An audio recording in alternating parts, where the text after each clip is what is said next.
Be me. 27 male. Work in corporate strategy for a mid-sized logistics firm. Job consists of staring at spreadsheets, predicting supply chain failures, and fixing things before anyone notices they are broken. Personality type: stoic, observant, pathologically patient. I treat the office like a zoo. Observe the animals, do not tap on the glass, do not feed the wildlife. Just want to earn my paycheck, go home, play Elden Ring, and sleep. Office culture is shifting. Management hired a new brand synergy manager. Enter Elise. 25 female. Cute in a terrifying way. Sharp features, expensive glasses, hair always perfectly styled. Walking embodiment of Girlboss Twitter. Her entire personality is buzzwords. Synergy, circle back, touch base, emotional bandwidth, toxic masculinity, glass ceiling. She has been here 2 months and has done 0 actual work. Instead, she has declared war on the office environment.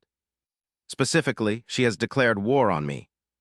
Not because I did anything, but because I exist nearby, and I am a man who is quiet. Apparently, my silence is passive-aggressive gatekeeping of social capital. Be Tuesday, 9:00 a.m. Sitting at my desk, noise-canceling headphones, deep in a pivot table regarding shipping container costs in Malaysia. Feel a tap on my shoulder. It's Elise. Take off headphones. Good morning, Elise. She sighs, loud and dramatic. Anon, we need to talk about the thermostat. Here we go. Is it too cold? It is an act of aggression, she says, holding a lukewarm latte. The standard office temperature was set in the 1960s based on the metabolic rate of a 40-year-old 155-pound man. It is literally designed to freeze women out of the workforce. Look at the thermostat. It's set to 72 degrees. Look at Elise. She's wearing a sleeveless silk blouse in November. Look at me. Wearing a hoodie because I like being cozy. I can turn it up a degree, Elise. No, she says, crossing her arms.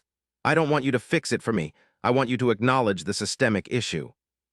I acknowledge the systemic issue. You're patronizing me. I am agreeing with you. That's gaslighting. Stare at her. She stares back, waiting for a fight. I have a spare cardigan in my drawer if you want it, I offer. She looks offended. I don't need your charity, I need equity. She storms off to her desk, which is 10 feet away. She proceeds to type aggressively on her mechanical keyboard. Probably a Slack message to the women of logistics, channel about me. Put headphones back on. Return to Malaysian shipping containers. Life is good. Be 2 weeks later. Big project coming up. The annual sustainability and ethics report. Usually this is a boring PDF that nobody reads. This year, Elise wants to turn it into a multimedia experience. Boss calls me into his office. Old man Jenkins. Looks like a melted candle. Nice guy but terrified of lawsuits. Anon, he says, sweating. Elise has big ideas, big expensive ideas, but she needs data support. You want me to do the math so she can make the pretty graphs.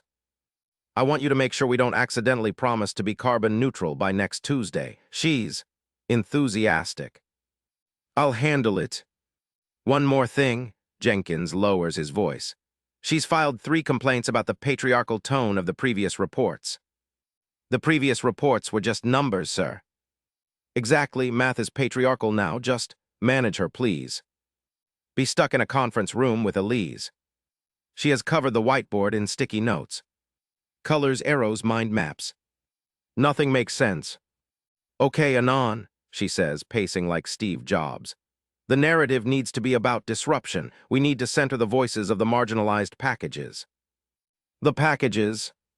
The lost packages. The delayed packages. Why are they delayed? Is it because the supply chain is inherently biased against non-priority shipping? Blink slowly. It's usually weather or customs, Elise. She rolls her eyes. You're so linear, you need to think holistically. I want to interview the warehouse staff, but not the managers, the real workers. Okay, you can do that. I can't go down to the warehouse, she scoffs. It's dusty, and the vibe is very aggressive, you go. So you want me to interview them for your narrative? It's called delegating. It's what male executives do all the time. I'm just reclaiming the power dynamic. Right. Also, can you get me a coffee? Oat milk, 2 pumps vanilla, 180 degrees. Exactly. Is that an order? It's an opportunity for you to be an ally. Decide to pick my battles. Go get the coffee. Come back. She is on her phone, scrolling Instagram. Did you finish the outline? I ask. I'm ideating, she snaps. Process is invisible labor anon, you wouldn't understand. Weeks pass. The dynamic is set. Elise talks about how overwhelmed she is. Elise talks about how she is carrying the emotional burden of the department. Elise leaves at 3 p.m. for mental health afternoons. Meanwhile, I am doing her entire job. I write the report. I compile the data. I even design the graphics because she doesn't vibe with the Adobe interface. She presents the progress at weekly meetings, uses words like we and our vision, but mostly my leadership. I sit in the back, silent. Coworkers look at me with pity. Dave from accounting slides me a Snickers bar during a meeting. For your suffering, he whispers. I don't mind the work. Honestly, if she did it, the company would go bankrupt. Watching her flail is entertaining in a tragic way. She is so desperate to be seen as competent that she renders herself incompetent. But I notice something. Late one evening. I'm still there, finishing up her slide deck. Elise is still there too. Strained. Usually she bolts the second the clock hits 5. Walk past her office. Door is cracked. She's not on her phone. She's staring at a blank Word document. Head in her hands. She looks small. Not the girl boss, dragon she pretends to be. Just a kid who lied on her resume and is terrified of being found out. Knock on the doorframe. She jumps, nearly knocks over her hydro flask. God, don't sneak up on me. Male predator behavior. I was walking down the hall, Elise. It's 8 p.m. She straightens her blazer, puts the mask back on. I'm just refining the linguistic framework of the executive summary. Glance at her screen. It's blank. Writer's block. No, I just have too many ideas. It's paralysis of choice, a sign of high intelligence. Right, well, I'm ordering Thai food. You want anything? She hesitates. Stomach growls audibly. She blushes. First time I've seen her look human. I can't eat gluten or dairy or joy. Pad Thai with no peanuts. Yes, please. Spicy. I can handle spice, she says defiantly. I'm not delicate. We eat in the break room. I got her medium spice. She is sweating profusely, eyes watering. Refuse to comment on it. Pass her a napkin. So, I say, opening a beer I keep in the secret fridge. Who are you trying to impress? Excuse me. You're stressed, you're lashing out. You're using $50 words to describe $5 problems. Who is it? She glares at me. Tears from the chili peppers running down her face. There is a director, she mutters. Director Vance. Ah, Vance. The ghost of the boardroom. Nobody sees him.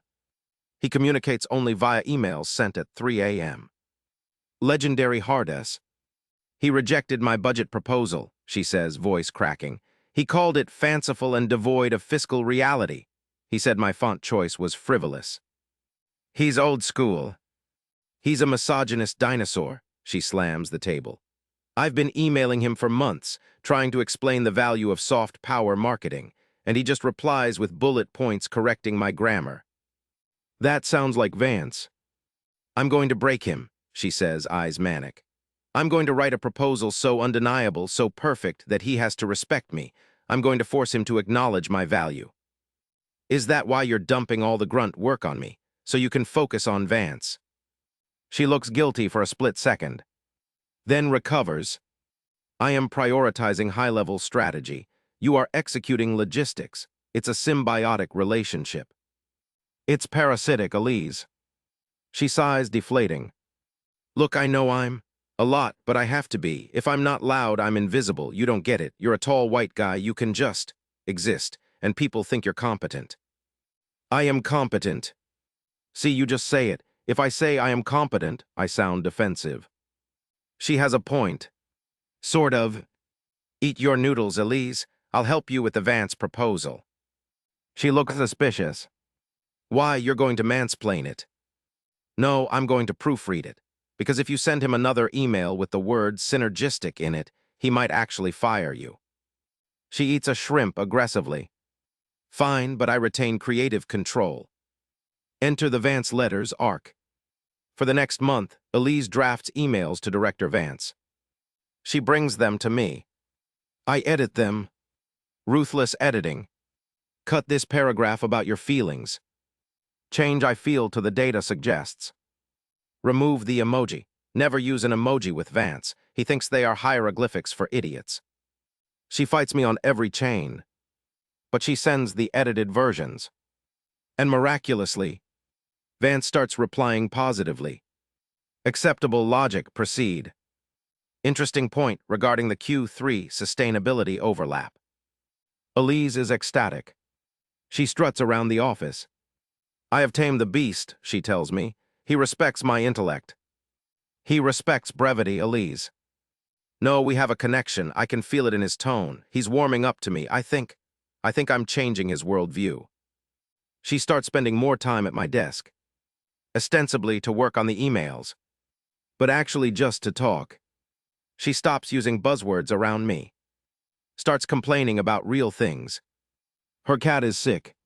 Her mom is pressuring her to get married. She actually hates oat milk, but drinks it for the aesthetic. I start to see the person under the cringe. She's smart, just undirected. She's passionate, just insecure. And she's funny. She roasts my sweater collection. You dress like a library book that nobody has checked out since 1998. You dress like you're about to fire someone in a sci-fi movie. We laugh. It's nice. People in the office notice. Are you and the dragon lady friends? Dave asks. She's not a dragon. She's just a lizard with anxiety. The incident. The annual gala.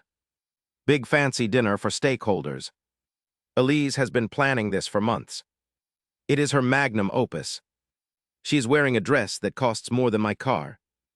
She looks stunning. She is vibrating with nerves. Tonight is the night, she whispers to me by the punch bowl. Director Vance is going to be here. I'm finally going to meet him face to face. Good luck. I'm going to walk up to him, shake his hand, and tell him that I am the one who wrote the reorganization protocol. You mean the one I edited heavily? The one we collaborated on. Don't ruin my moment. She is scanning the room, looking for the legendary Vance. I am scanning the room looking for the mini quiches. Suddenly, disaster. The AV system crashes. The welcome video Elise spent $10K on freezes. Audio screeches. The CEO is on stage, looking awkward. Elise freezes. Panic attack imminent. She can't move. Do something, she hisses at me. You're the tech guy. I'm strategy, not it. Please, my career is flashing before my eyes. Sigh. Put down my drink. Walk up to the AV booth. Push the panicked intern aside. It's a simple HDMI handshake error. Unplug, replug, force restart the driver. Screen comes back to life. Music swells. Room applauds. Walk back to Elise. She grabs my arm. You saved me. I rebooted a laptop. No, you saved me, thank you. She looks at me. Really looks at me. Not as a resource, but as a man. You look nice tonight, Anon, even if your tie is crooked. She reaches out, fixes my tie. Fingers linger on my chest. Heart rate spikes. Thanks. She starts to say something. But then she gasps. It's him. She points across the room. An elderly man in a tuxedo has entered. Looking grumpy, holding a cane. Director Vance. I have to go, she says. Wish me luck. She takes a deep breath, smooths her dress, and marches towards destiny. I watch from the shadows, sipping my punch, waiting for the inevitable. I see her approach Vance. She extends her hand. She is talking animatedly. I can't hear, but I know the script. I am Elise, we have been corresponding. The Q3 proposal. Vance looks confused. He leans in, hand to his ear. She talks louder. He shakes his head. He says something to her. She stops. She looks confused. She pulls out her phone, shows him an email. He looks at the phone like it's an alien artifact. He laughs, a dry, rasping laugh. He pats her on the shoulder and walks away towards the buffet. Elise stands there, frozen, alone in the middle of the ballroom. She looks like she's about to shatter. I put down my punch, walk over to her. She is trembling. What happened? She looks at me, eyes wide with horror. He doesn't use email. What? He said he hasn't logged into a computer since 2015.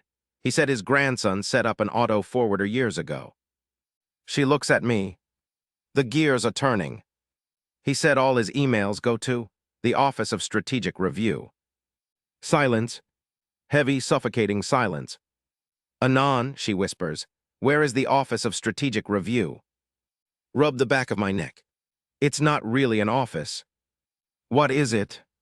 It's an inbox bucket. Who manages the bucket? Look at the floor. Look at the ceiling.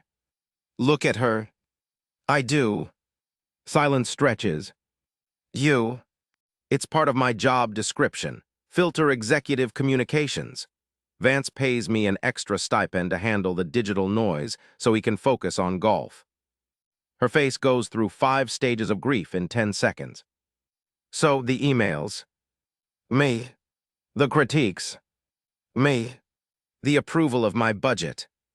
I thought it was a good budget after you fixed the font. The banter. Well, it gets boring just saying approved all the time. She is staring at me with a mix of fury and disbelief. I have been intellectually seducing you asterisk for 3 months. I wouldn't call it seduction.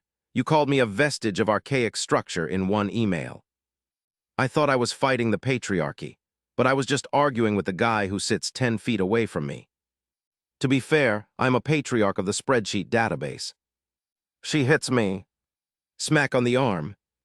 You let me believe I was winning over the director. You let me strut around like a peacock. I tried to tell you to calm down. You didn't listen.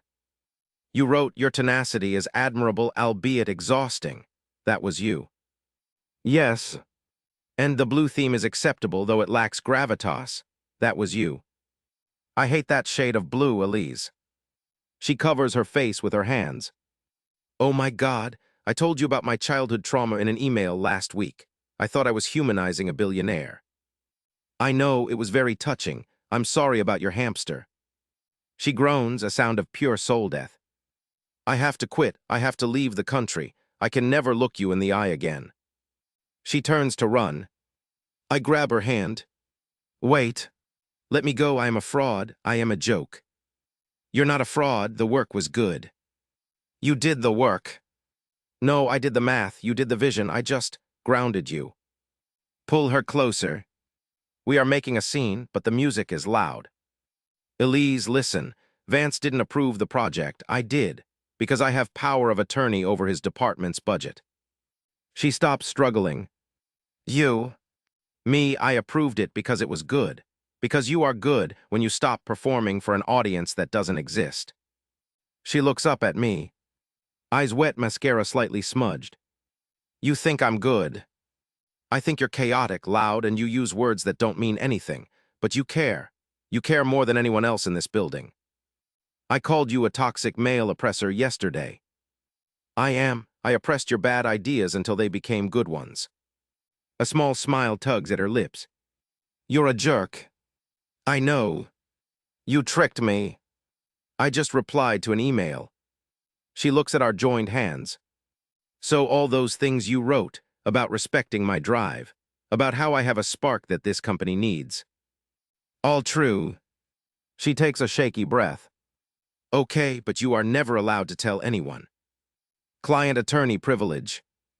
I'm serious, Anon. If Dave finds out, I will kill you. Deal. And as she steps closer, the girl boss armor is gone completely. Just a girl in a dress, looking at a guy in a hoodie, well, a suit today. You owe me a drink for the emotional damages. I think I can manage that. Leave the gala early. Go to a dive bar nearby. She orders a whiskey, neat. No organic wine, I tease. Shut up, tonight I drink like the patriarchy. We sit in a booth, knees touching. We talk for hours. No buzzwords. No posturing. She admits she has no idea what she's doing half the time. I admit I'm bored out of my mind and lonely. We laugh about Vance. We laugh about the thermostat. I'm still turning it up tomorrow, she warns. I'll wear a t-shirt. Silence falls. Comfortable silence. She looks at me. You know you're not as average as you pretend to be. And you're not as tough as you pretend to be. She leans across the table. Kisses me. Tastes like whiskey and vulnerability. Pull back. She smiles. Was that synergistic enough for you? Let's circle back to that, I say, and kiss her again. Be 6 months later. Office life is normal. But different. Elise is still loud. Still fights for equity in the break room snacks. But she actually works now. She asks for help instead of demanding it. We are a team. Officially dating, but keeping it low profile. Everyone knows. Dave winks at me every time we enter a room together. Sitting at my desk, email notification pops up. From Director Vance via auto-forward. Subject RE, Project Alpha. Open it. Anon, excellent work on the quarterlies.